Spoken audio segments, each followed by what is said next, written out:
So I am a long-time Redditor and decided to tell you all a story that has only just come to its final conclusion. I have created a secondary Reddit account specifically for this, as I want to protect those that are not a part of the Reddit community and change the names of all involved. Originally posted to Porvenge, but was asked to post it here instead due to the nature of one of the revenge acts. Apologies if there is any spelling or grammar mistakes. Backstory: incoming sadness. My wife Rachel and I grew up in a largish town of close to 30,000 people. We knew each other at an early age, roughly 6 or 7, can't specifically remember. We were practically inseparable. At 16, we started dating each other. When we turned 18, we moved away for work in a city just a few hours' drive away. By 20, we were married and had bought our first house. At 22, we discovered that she was pregnant with a boy. It was then disaster struck. About 5 weeks before she was due to go on maternity leave, a large shelving unit collapsed and crushed her. I was told that both her and our child were killed instantly. 2 of her colleagues had also been injured in the accident, one left paralyzed, the other losing his leg after it had to be amputated. The company she was working for had, in a cost-cutting measure, decided to continue using old shelving that had been written off as unsafe instead of replacing it. I still haven't quite forgiven those executives and management personnel that made that decision, because they cut short the love of my life as well as killing our unborn child. It wasn't long after I was told I had a choice on how to proceed with what her company called compensation, but I called it blood money. They wanted to settle out of court to avoid a lawsuit. I, on the other hand, was out for their blood. Just to clarify here, this is not the revenge, this is still backstory. Fortunately, due to the coverage that it got, and involving several politicians, the case was settled quickly in court, roughly 3 years, in which the payout for all parties was close to 10 times the amount that they had initially offered. A lot of fines were given to them for breaches on work, health and safety.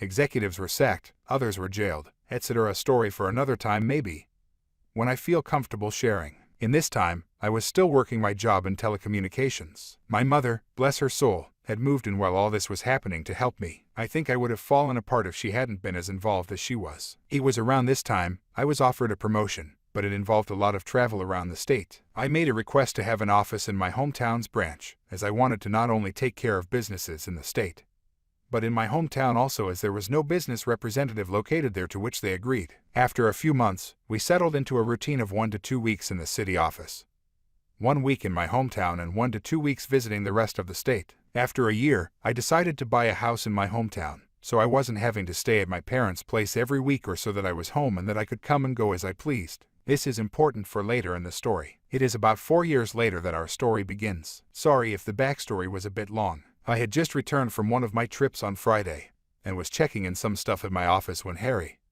the branch's managing director, walked in. We had grown up together also, but had gone to different schools, but since coming back had developed a very close friendship. He asked how things were, and then asked me if I wanted to come to a house party that he was having that evening. Short notice and all, but I said yes. I felt like a few drinks with friends were in order. It was there that Harry introduced me to Catherine. She was a new hire at the branch where my hometown's office was located and was getting to know everyone, being new in town. We hit it off immediately. As much of a cliche as it sounds, it was almost as if Rachel was in front of me, instead of Catherine. I won't bore you too much with the details, but after 2 years of dating, we decided to take the next step and she moved into my hometown's house. Everything up to this point had been going really well. Catherine and my parents got along, and Rachel's parents also approved and were happy that someone could make me just as happy as Rachel had done. All was going well for close to a year when things began to change. Skype sessions were cut short suddenly. Neighbors would tell me about how a car, described to me like it was Harry's, was always seen parked in the back alley near my house whenever I was away.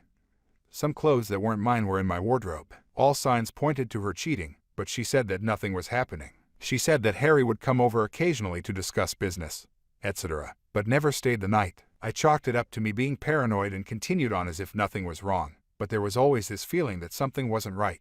It was close to 6 months after that I discovered that she had been lying to me. I had just finished closing a rather large contract with a new company, and negotiations had wrapped up earlier than I had anticipated. So instead of sticking around for the next few days, I decided to pay for an early flight home and surprise everyone. Fast forward a few hours and I drive into my hometown and down the alley behind my house so that I could get into the house without being seen and surprise Catherine. Some part of me was curious, however, as to whether this mystery car was there. Sure enough, there was a car that was blocking the back entrance gate. I was confused for a moment, wondering if it had just been a neglectful neighbor parking, only to realize that it was indeed Harry's car. If it hadn't been for the high hedge line that I had put in a few years back for privacy, I may have well driven past my own place. Pulling up behind his car, I got out and thought it was strange that he was there so late, as she claimed that he always had left by now. As I approached the back of the house, I saw something that stomach drop. In my kitchen, Catherine and Harry were going at it hammer and tong. I froze. Time stopped. There was my close friend, having sex on my kitchen bench with my girlfriend.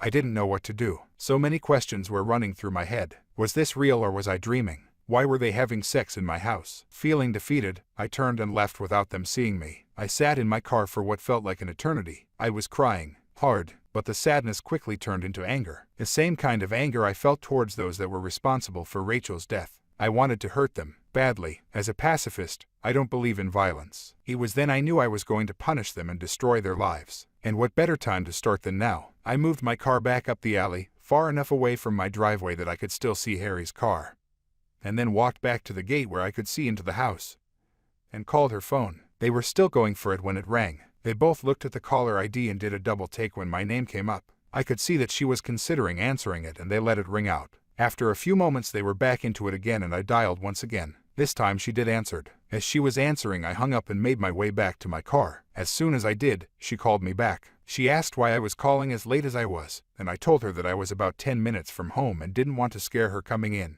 She, obviously, was shocked and acted happy that I was coming, and the call ended very quickly after she said she was going to get up and get changed into something. I said bye and hung up. A few moments later, Harry came peeling through the gate and still half naked, jumped into his car, took off like a bat out of hell. I smiled a little, knowing the fear that both of them would be feeling from being so close to being caught. I waited a few moments before turning my car into the same place Harry had been moments earlier. The night was fairly uneventful afterwards, and it wasn't until after she was asleep that I got up and went to my office down the hall. I couldn't sleep. I needed to plan, and plan I did.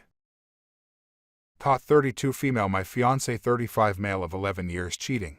Wedding is in 90 days.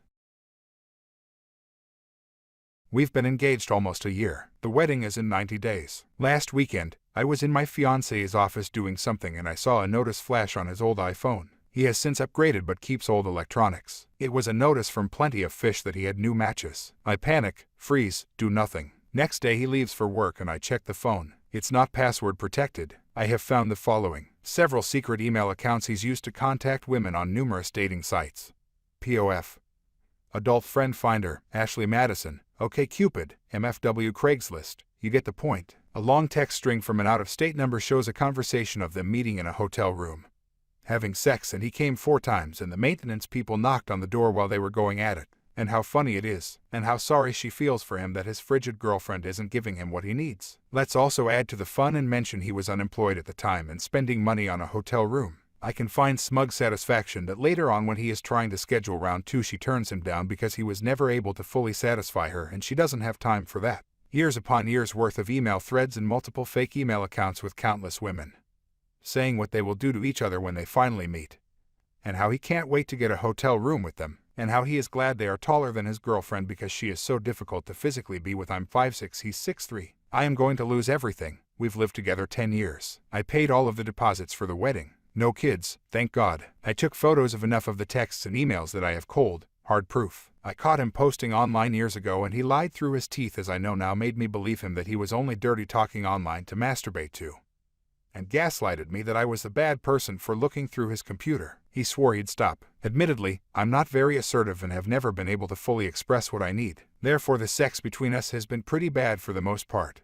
And we're equally at fault. As much as I want to blame him for being selfish and lazy in bed, I am also at fault for not telling him to do better. Could this be salvageable? I am 32, so ready for children that I can't stand it. And I have given this man almost 11 years of my life. Part of me wants to cheat on him so we're even. The other part of me hates him so much I want to move out tonight. Aside from our sex problems, however, our relationship has been good. We are truly best friends. Honestly, typing all of this out was supposed to make me feel better, and now I feel worse. It's his birthday today, so I don't feel right trying to confront him until the time is right. Edit. Thanks to all who have swiftly replied to leave any insight into why the hell he hasn't left me. Edit. I'm hung up on the wedding because it's in Maui, and 28 of our closest relatives have plane tickets and condos paid for, and his parents are my second parents. This is going to be a hugely messy, painful breakup. Edit. Just to ease some minds, he's employed, but wasn't for 2 years through 2011. 2010 is the year I have concrete proof he slept with another. Bank accounts are separate, always have been. probably because he has been concealing purchases he didn't want me to see. I lose the house I've helped pay for because I don't live in a common law state, but I couldn't care less about the house. He was an asshole and bought it without me seeing or approving. Should have been my first red flag because I hate this dump. I only have proof that he slept with someone a single encounter. All the rest are cyber-sexing conversations, but obviously emotional cheating.